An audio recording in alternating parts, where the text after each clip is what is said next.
네, 여러분들의 미소가 여러분들을 행복한 한 주간으로 그렇게 만들어가는데 하나님이 사용하실 줄 믿으며, 오늘 우리가 함께 나눌 하나님의 말씀은 누가복음 22장입니다. 47절 말씀부터 62절, 조금 긴 본문인데요, 교독하겠습니다. 누가복음 22장 47절로 62절 말씀을 교독합니다. 말씀하실 때에 한 무리가 오는데 열둘 중에 하나인 유다라 하는 자가 그들을 앞장서 와서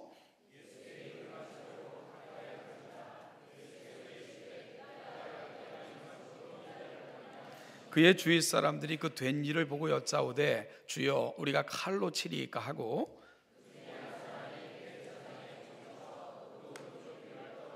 예수께서 일러 이르시되 이것까지 참으라 하시고 그 귀를 만져 낫게 하시더라.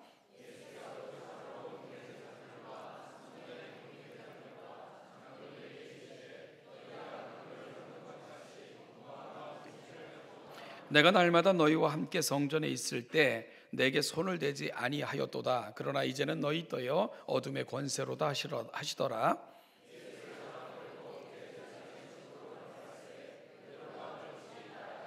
사람들이 뜰 가운데 불을 피우고 함께 앉았는지라. 베드로도 그 가운데 앉았더니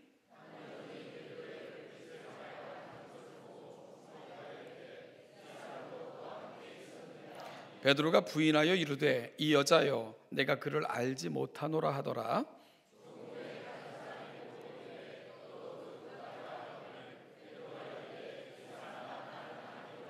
한 시간쯤 있다가 또 한 사람이 장담하여 이르되 이는 갈릴리 사람이니 참으로 그와 함께 있었느니라.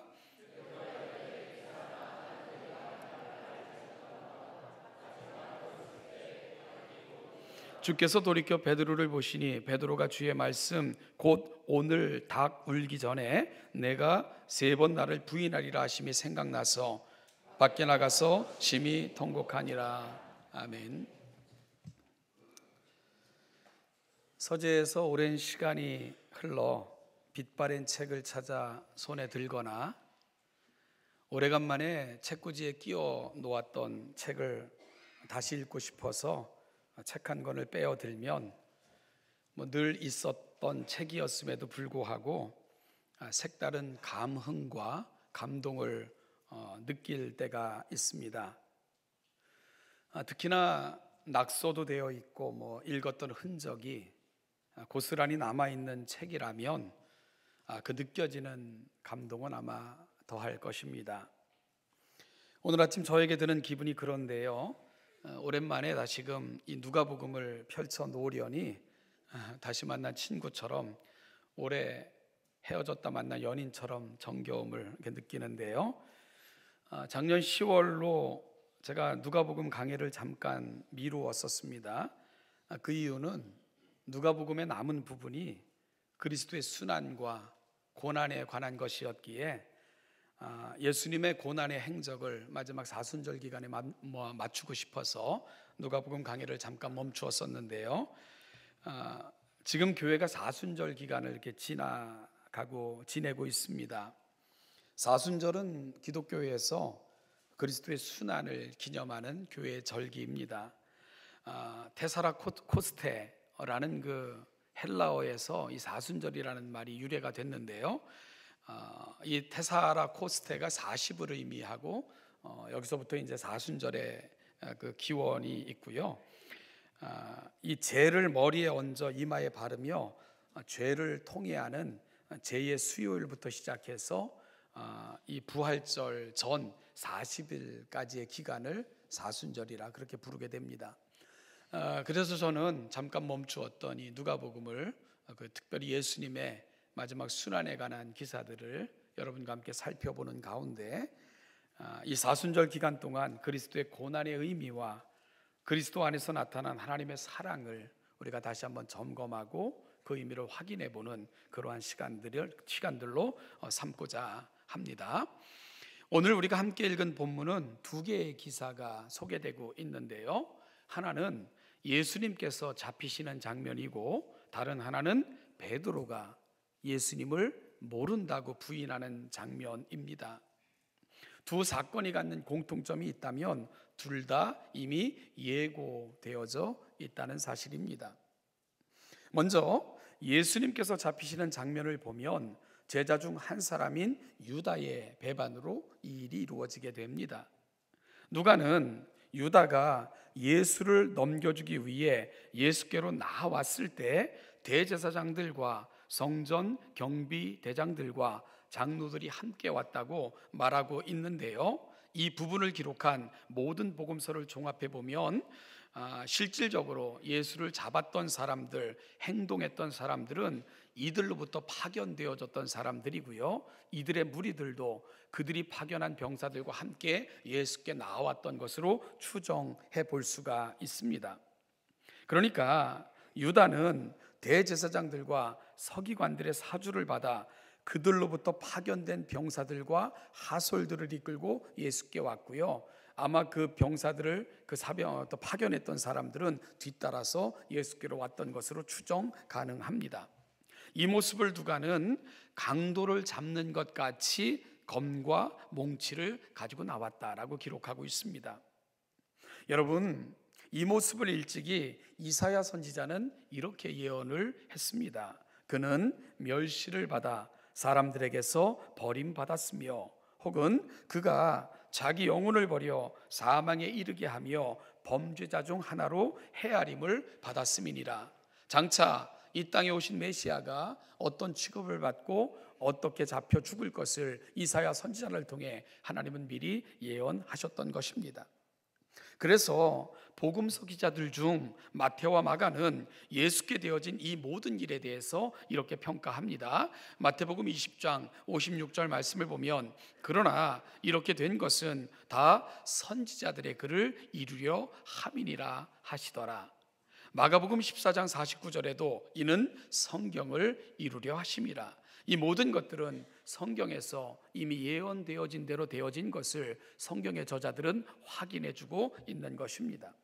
그러니까 예수께서 강도와 같이 취급을 받으시고 제자의 배반을 받아 죄인처럼 잡혀 고난을 받고 죽이심을 당하실 것, 이미 성경은 예언했고요, 예수께 되어진 모든 일들은 바로 성경대로 이루어졌음을 복음서 기자들이 확인해 주고 있는 것입니다.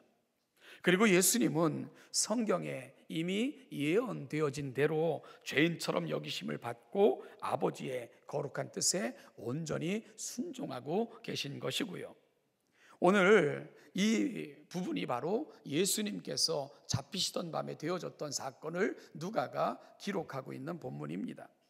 그리고 오늘 우리가 함께 읽은 본문에서 또 한 가지 기록을 접하게 되는데요, 바로 예수님의 또 다른 제자의 이야기입니다. 앞선 사건에서는 예수님의 제자 중 유다로 말미암아 되어졌던 예수님 체포에 대한 기사가 소개되어 있다면 54절 이하의 이야기의 주인공은 바로 베드로라는 또 다른 예수님의 제자입니다. 여러분 너무나도 잘 아시죠? 오늘 함께 읽은 본문에서 베드로가 한 일은 뭡니까? 바로 예수님을 모른다고 3번이나 부인을 한 사건이 기록되어져 있습니다. 그가 주님을 부인하는 장면을 오늘 기록을 통해서 보고 묵상해 보면 참으로 애처롭기까지 한 그 모습을 우리가 볼 수가 있게 됩니다. 예수께서 끌려가신 곳은 대제사장의 관저였는데요, 그곳 뜰에서 사람들은 불을 피우고 앉아 있었습니다. 베드로는 멀찍이 예수를 따라갔고 뜰에서 불을 쬐고 있던 사람들 속에 은밀하게 끼어들었습니다. 그때 그를 알아본 사람들이 있었습니다. 총 3번에 걸쳐서 베드로를 알아본 사람들이 그에게 이런 질문을 합니다. 처음 그를 알아본 여종이 베드로를 보면서 이 사람도 그와 함께 있었느니라 증언하자 베드로는 이 여자여 내가 그를 알지 못하노라 대답을 했습니다. 조금의 시간이 지난 후 다른 한 사람이 장담하여 베드로를 보고는 너도 그 당이라 라고 말하자 베드로는 그를 향해 이 사람아 나는 아니야 라고 대답을 합니다. 그리고 1시간쯤 있다가 또 한 사람이 베드로를 알아보고는 장담하여 이렇게 말합니다. 이는 갈릴리 사람이니 참으로 그와 함께 있었느니라. 그러자 베드로는 그를 향하여 이렇게 말했죠. 이 사람아, 나는 네가 하는 말을 도무지 알지 못하겠노라. 그러니까 네가 하는 말 자체가 뭔지 난 모르겠다고 반응을 한 거죠. 그리고 누가는 그 뒷이야기를 이렇게 기록하고 있습니다. 누가복음 22장 60절부터 62절 말씀을 보면 베드로가 이르되 이 사람아, 나는 내가 하는 말을 알지 못하노라고 아직 말하고 있을 때에 닭이 곧 울더라. 주께서 돌이켜 베드로를 보시니 베드로가 주의 말씀 곧 오늘 닭 울기 전에 내가 3번 나를 부인하리라 하심이 생각나서 밖에 나가서 심히 통곡하니라. 이것이 바로 두 번째 사건, 베드로의 부인 장면을 기록하고 있는 누가의 기록입니다. 이것이 베드로의 부인 사건을 누가의 기록을 통해서 살핀 것이기도 하고요. 그런데 여러분, 복음서는 4권으로 이루어져 있잖아요. 그 4권의 복음서 중에 베드로와 관련하여 생각할 때 특별한 복음서가 한 권이 있습니다. 어떤 복음서가 베드로와 관련할 때 좀 더 특별한 의미를 갖고 있는 복음서라고 여러분들은 생각하시나요? 마가복음입니다. 여러분, 마가는 예수님의 12제자 중에 속해 있는 사람이 아닙니다. 따라서 그는 사도가 아닙니다. 그런데 그가 어떻게 복음서를 기록했을까 하는 의구심이 들기도 하는데요. 그런데 우리는 후에 베드로가 기록한 서신 속에서 그가 어떻게 복음서를 기록할 수 있었을까 하는 실마리를 찾을 수가 있게 되는데요. 베드로는 베드로 전서에서 편지 말미에 여러 사람들에게 문안하는 가운데 특별한 이름을 거론하고 있습니다. 베드로전서 5장 13절 말씀을 보면 택하심을 함께 받은 바벨론에 있는 교회가 너희에게 문안하고 내 아들 마가도 그리하느니라. 여러분, 지금 마가는 베드로와 함께 있습니다. 그 베드로가 마가와 함께 바벨론에 있는 교회, 아마 로마에 있는 교회를 의미할 거예요. 그 교회 성도들에게 문안하고 있는 장면을 우리가 살펴볼 수 있게 된다는 거죠. 베드로는 그와의 특별한 관계 속에 있었던 한 사람을 언급하고 있는 겁니다. 바로 마가입니다. 그 마가를 특별히 베드로는 뭐라고 소개하고 있습니까? 내 아들이라고 소개하고 있습니다. 여러분, 마가는 베드로의 육신의 아들은 결코 아닙니다. 복음 안에서 디모데가 사도 바울의 믿음의 아들이었던 것처럼 베드로는 복음 안에서 마가를 자신의 친아들과 같은 존재로 그렇게 소개하고 있는 것입니다. 저는요, 이 복음서를 기록했다면 가장 먼저 그리고 가장 열심히 기록했어야 될 사람이 누굴까 생각해 보면 베드로가 아닐까 이런 생각을 종종 합니다. 그런데 정작 베드로는 서신은 기록했지만 복음서는 기록하지를 않았습니다. 왜일까? 사실 저는 신약을 연구하면서 이러한 의구심을 풀어준 언급이 바로 베드로전서 5장 13절이었습니다. 바로 마가를 자신의 아들로 소개하는 베드로의 언급을 통해서 저는 이 마가복음 연구에 새로운 장이 열리는 것 같은 경험을 했던 적이 있었고요. 그래서 이 구절을 통해서 마가복음을 새로운 시각에서 다시 읽고 묵상할 수 있는 귀한 기회를 가질 수 있었습니다. 결국 예수님의 12제자도 그래서 사도도 아니었던 마가가 예수님의 행적을 기록할 수 있었던 이유, 그것도요, 모든 복음서 중에 가장 많은 예수님의 사건을 담은 그런 복음서를 기록할 수 있었던 이유, 여러분, 마가가 이렇게 할 수 있었던 그 이유를 누구에게서 찾을 수 있을까요? 베드로에게서 찾을 수 있다는 겁니다.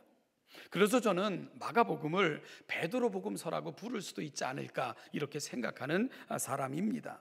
마가는 베드로와 함께한 많은 시간 동안 그를 통해서 예수님에 관해서 들었을 것입니다. 오늘도 마가는 베드로와 함께 있음을 베드로전서 5장 13절이 증언해주고 있지 않습니까? 예수님이 행하셨던 일들, 예수님의 가르치심, 그리고 베드로는 개인적으로 예수님과 함께 했던 그 많은 이야기들을 마치 무릎 위에 아들을 앉혀놓고 이야기하는 아버지처럼 들려주었을 것입니다. 이것이 가장 많은 예수님의 행적을 기록하고 있는 복음서가 사도도 아닌 마가를 통해서 쓰여질 수 있었던 이유이기도 합니다. 여러분, 그러면 마가에게 있어 베드로는 누구입니까? 신앙의 아버지, 영적인 스승과 같은 존재가 되는 것입니다. 그리고 또한 베드로는 가장 존경받는 교회의 대스승이기도 했습니다. 그런데 우리는 마가의 기록에서 아주 놀라운 사실을 확인하게 됩니다. 그것도 특별히 베드로가 예수님을 부인하는 장면을 기록한 그 곳에 이르게 되면 아주 놀라운 일들을 경험하게 되는데요. 제가 화면을 통해서 마가복음 14장 66절부터 72절을 띄워드리겠습니다. 한번 저와 함께 교독하면서 마가복음 14장 66절부터 72절 말씀을 읽어보도록 하겠습니다. 교독하죠. 베드로는 아랫뜰에 있더니 대제사장의 여종 하나가 와서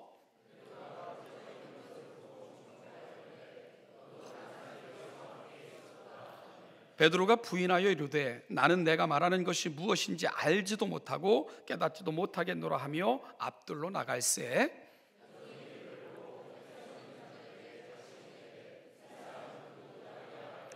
또 부인하더라. 조금 후에 곁에 서 있는 사람들이 다시 베드로에게 말하되 너도 갈릴리 사람이니 참으로 그 도당이니라.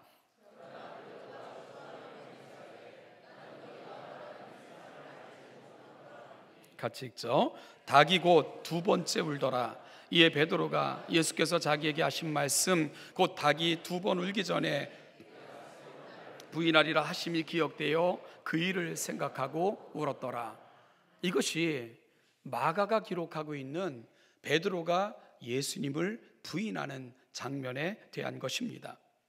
여러분, 마가의 기록이 얼마나 자세하고 구체적인가를 오늘 읽은 누가복음과 비교해 봐도 알 수 있고요, 요한복음과 같은 책과 비교해 보면 얼마나 자세하게 이 부분을 기록했는가를 아실 수 있게 될 것입니다.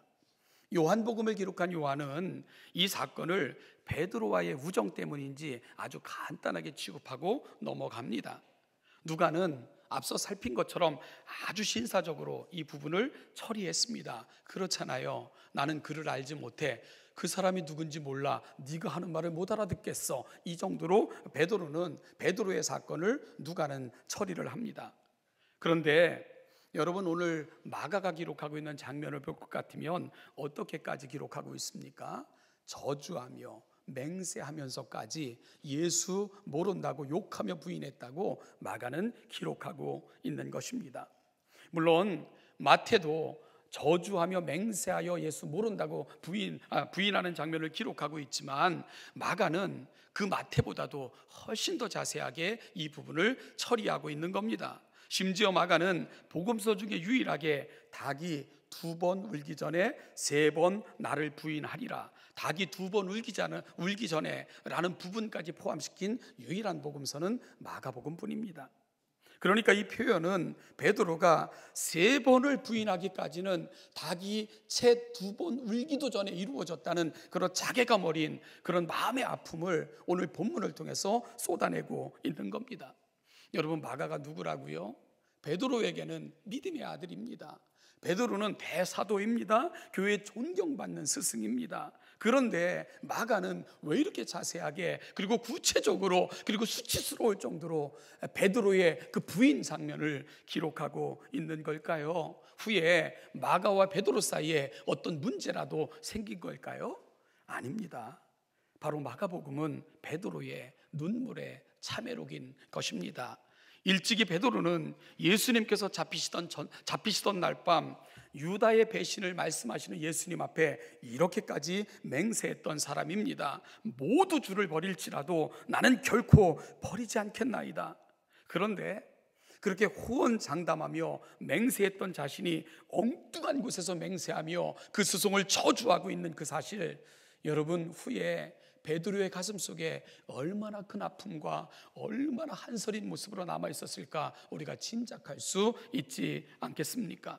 그래서 전해지는 이야기에 의하면 베드로는 설교하다가도 말씀을 가르치다가도 어디선가 닭울음 소리만 나면 차마 말을 잇지 못하고 밖으로 뛰어나가 울고 통곡했다는 그러한 기록이 교회사를 통해서 전해지고 있습니다. 그런가 하면 그를 어떻게 순교합니까? 여러분, 십자가에 매달려 죽을 때조차도 내가 어찌 나의 스승 예수님처럼 죽을 수 있겠는가, 이 천한 몸이, 그러면서 십자가에 올바로 달리는 것 거부하고 거꾸로 달려 죽었다고 하는 그러한 기도까지 교회사를 통해서 전해지고 있지 않습니까? 사랑하는 여러분, 그래서 우리는 이 마가의 기록을 통해서 베드로의 가슴을 이해하는 겁니다.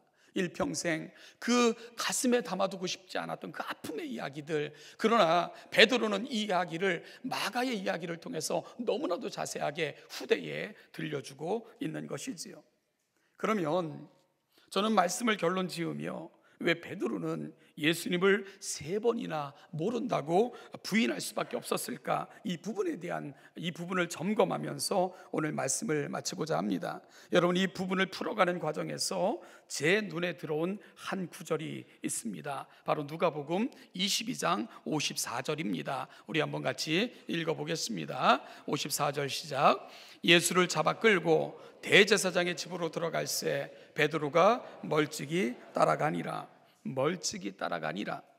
저는 이 구절이 저의 가슴을 아주 아프게 했습니다. 왜냐하면 베드로의 모습을 통해 저의 모습은 그렇지 않은가, 그리고 지금 한국교회의 모습이 오늘 베드로의 모습은 아닌가를 생각해 볼 수 있었기 때문입니다. 여러분, 멀찍이 따라갔다, 어떤 의미입니까? 여차하면 튀겠다는 의미 아니겠습니까? 멀찍이 따라갔다는 것은 구경꾼의 위치에 머물러 있었다는 의미입니다. 멀찍이 따라갔다는 말은 어떤 희생도 책임도 지지 않겠다는 강력한 의지가 그의 행동 속에 표현되어 있는 것입니다. 그래서 베드로는 여종 앞에서도, 사람들의 물음 앞에서도 부인하고 또 부인하고, 심지어 저주까지 하면서 어찌 보면 우리 주님에게 가장 필요했던 시간, 주님께서 가장 처절하게 외로웠던 시간, 누군가가 간절히 그리웠을 법한 그 시간에 베드로는 예수님을 향해 점점 멀어지며 아프게 그 가슴을 찢는 그러한 모습으로 예수님의 마지막을 바라볼 수밖에 없었던 것입니다. 여러분, 시간이 지날수록 이것이 베드로의 가슴 속에 얼마나 큰 아픔으로 남아 있었겠습니까? 오늘 그래서 그는 그 장면을 자세하게 기록하면서 마치 눈물의 참회록과 같이 예수님을 향한 그의 고백을 토해내고 있는 겁니다. 바로 마가를 통해서 말입니다. 사랑하는 여러분, 오늘 저와 여러분들은 어떤 모습으로 주님을 따르고 있습니까? 적당한 거리를 두고 적당한 관계를 유지하며 적당히 눈치 보며 살고 있는 것이 오늘 저와 여러분들의 모습은 혹시 아닙니까? 안 믿기는 꺼림직하고 깊이 개입했다가는 번거롭고, 그래서 그래도 종교 하나 정도 가지고 있는 것은 우위하는 되는 것 같고, 그래서 멀찍이 따라갔던 베드로처럼 오늘 우리 신앙의 수준도 그 단계에 머물러 있는 것은 아닌가. 멀찍이 따라갔던 베드로, 주님의 안타까운 눈과 마주치며 아파할 수밖에 없었던 베드로의 모습이 그래서 오늘 나의 모습인 것 같고 한국교회의 모습인 것 같아 가슴이 아픈 것입니다. 갈멜산에서 한 유명한 전투가 벌어졌습니다. 바로 엘리야와 바알과 아세라를 섬겼던 850명의 선지자들과의 싸움이었습니다. 엘리야가 850대 1의 싸움을 벌이고자 갈멜산 위에 선 것입니다. 바알과 아세라를 섬기는 선지자들과 엘리야는 자신들이 섬기는 신을 부를 때 그 부름에 응답하는 신이 참 신이라고 생각하자, 그 신이 바로 응답하는 신이 참 신인가를 우리가 증명하는 방식으로 우리의 싸움을 벌이자. 그래서 그 싸움을 갈멜산에서 벌이게 된 겁니다. 먼저 나선 것은 바알과 아세라를 섬기는 선지자들이었습니다. 그들은 오랜 시간 온갖 방법을 동원해서 그들의 신을 불렀습니다. 그러나 아무리 불러도, 아무리 시간이 가도, 아무리 요청해도 그들의 신은 응답하지 않았습니다. 자신들의 몸을 상해가며 상처를 내며 아우성을 치고 광신적으로 외쳤지만 그들의 신은 끝내 그들의 외침을 외면했습니다. 이에 엘리야는 그 선지자들을 물리치고는 그가 섬기는 하나님을 향해 기도할 준비를 시작했습니다. 여러분, 하나님을 부르기 전 엘리야가 제일 먼저 한 일이 뭔 줄 압니까? 백성들을 가까이 부르는 것이었습니다. 가까이 나오라, 멀리 서 있지 말아라, 가까이 나오라, 가까이 나오라고 요청한 것, 그것이 엘리야가 첫 번째 요청했던 그의 요청이었습니다. 왜 이런 요구를 하는 건가요? 왜 여러분, 엘리야는 가장 먼저 백성들을 향해 가까이 나올 것을 요청하고 있는 겁니까? 가까이 가야 볼 수 있기 때문이에요. 가까이 가야 보이기 때문입니다. 엘리야가 어떻게 준비하는지, 엘리야의 기도 소리가 무엇인지, 무엇을 그토록 간절히 소원하는지, 그리고 하나님은 어떻게 응답하시는지 가까이 가야지만 볼 수 있기에 엘리야는 가까이 오라고 그 백성들을 초청하고 있는 것입니다. 멀리 있으면 안 보이니까, 들리지 않으니까, 그 감동을 느낄 수 없으니까 엘리야는 백성들을 향해 가까이 나오라고 간절히 외치며 하나님을 만날 준비를 갖추고 있는 겁니다. 왜 연극이나 뮤지컬의 공연장의 티켓이 무대에서 가까울수록 비싼지 여러분 그 이유를 아십니까? 가까이 가야 보이기 때문입니다. 배우들의 몸짓이, 그들의 표정이, 그들의 땀이, 그들의 수고가 멀찍이 있으면 볼 수가 없어요. 아무것도 보이지 않습니다. 그저 희미한 불빛 아래서 공연을 보고 돌아가는 것뿐입니다. 그들은 관람객일 뿐이에요. 그러나 가까이 가면 어느새 배우와 합하여지고 그 배우의 몸짓, 태도, 그 모든 것들이 마치 내가 경험하는 것 같은 그런 감동을 느낄 수 있기에 바로 앞자리가 비싼 이유가 바로 거기에 있는 겁니다. 여러분, 무대에서 멀어질수록 그들은 관람객으로 남을 수밖에 없는 겁니다. 오늘 우리의 신앙이 어떤가? 오늘 베드로의 모습을 통해 점검받아야 될 이유가 바로 거기에 있는 겁니다. 오늘 본문에서 우리는 두 사건을 살폈습니다. 하나는 도망갈 수도, 미리 대처할 수도, 혹은 초자연적인 능력으로 위기를 모면할 수도 있었지만 죄인처럼 취급되고 강도처럼 역임을 받는 그 길을 묵묵히 걸어가셨던 예수님의 모습이셨습니다. 반면에 가장 절박했던 순간, 주님께 가장 필요했던 순간, 주님과 함께 할 수 있었던 그 기회를 스스로 부정하고 외면했던 베드로의 모습입니다. 여러분, 이 두 그림이 만들어내는 차이, 여러분은 알 수 있겠습니까? 누가는 설명합니다. 예수님은 늘 하나님 곁에서 하나님과 더불어 교제하는 삶을 사셨던 분이셨고, 그분과 친밀함을 이루셨던 분이셨기에 끝까지 하나님의 뜻을 따라 순종하는 삶을 살 수 있으셨다고 누가는 결론 짓고 있는 겁니다. 반면에 베드로는 멀찍이 떨어져서 예수님을 따랐기에 결국은 주님을 부정하는 자리로 나아갈 수밖에 없었다는 것, 어찌 보면 누가가 들려주고 싶은 결론이라는 생각을 해보게 됩니다. 평소에 우리의 신앙은 차이가 없어 보입니다. 그러나 인생의 위기 앞에서, 시련 앞에서, 혹은 정말 신앙이 무엇인가를 증명해야 될 그 시점에 서보면 오늘 우리들과 주님의 거리는 그때 분명한 차이를 만들어내고 말 것입니다. 주님 곁으로, 그분 곁으로, 그 가슴 가까이로 그렇게 나아가는 저와 여러분 되시기를 주님의 이름으로 축복합니다. 기도하겠습니다. 하나님 아버지, 너무나도 멀찍이 떨어져 있는 것이 나의 모습이 아닌가를 돌아보게 됩니다. 십자가 곁에서도, 주님과 함께 걸어가는 그 길에서도, 주님의 마음을 담는 그 자리에서도, 주님을 바라봐야 하는 그 시선으로도 너무나도 멀리 떨어져 있는 것이 나의 모습은 아닌가를 살피며 이 사순절 기간 주님 곁으로, 말씀 곁으로, 하나님의 은혜 곁으로, 하나님이 부르시는 부르심 곁으로 점점 더 가까이 나아가는 우리 모두가 될 수 있도록 은혜 위에 은혜를 더하여 주시옵소서. 감사드리며 예수님의 이름으로 기도하옵나이다. 아멘.